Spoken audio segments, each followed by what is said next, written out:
Indian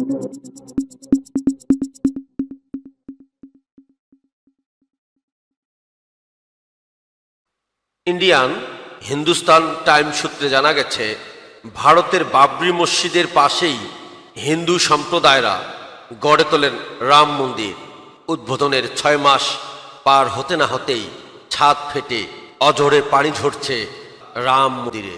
চলতি বছরের 22 জানুয়ারি এ মন্দিরের উদ্বোধন করেন ভারতের প্রধানমন্ত্রী নরেন্দ্র মোদী।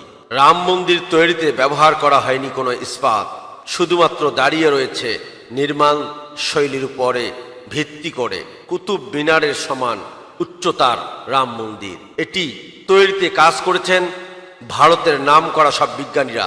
সাহায্য নেওয়া হয়েছে ভারতীয় মহাকাশ গবেষণা সংস্থার ইসরো।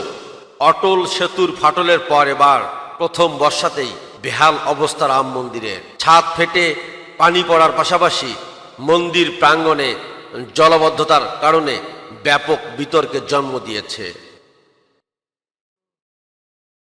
রাম মন্দিরের প্রধান পুরোহিত আচার্য সত্যেন্দ্র দাস বলেন, চেয়ারম্যান নৃপেন্দ্র মিশ্রের নেতৃত্বে রাম মন্দির নির্মাণ কমিটি এখন বিভিন্ন চেম্বারে কাজ করছেন, যেখানে আরও দেবতাদের স্থাপন করা হবে। রাম মন্দির 2025 সালের মধ্যে নির্মাণ শেষ হবে বলে আশা করেন তিনি।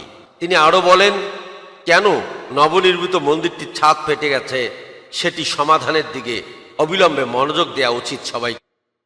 প্রসঙ্গত, চলতি বছরের জানুয়ারি ব্যাপক আয়োজনের মধ্য দিয়ে অটল সেতুটির উদ্বোধন করেছিলেন প্রধানমন্ত্রী নরেন্দ্র মোদী। 18 কিলোমিটার দীর্ঘ এই সমুদ্র সেতুটি ভারতের দীর্ঘতম সমুদ্র সেতু। এর জন্য খরচ হয়েছিল প্রায় 17,840 কোটি টাকা। কিন্তু 5 মাস যেতে না যেতেই সেই সেতুতেও দেখা গেল ফাটল। এদিকে উদ্বোধনের 6 মাস পার হতে না হতেই ছাদ ফেটে অঝরে ঝরছে রাম মন্দিরে পানি। এতে সৃষ্টি হয়েছে মন্দির প্রাঙ্গণে জলবদ্ধতা। এর কারণে ব্যাপক বিতর্কের জন্ম হয়েছে।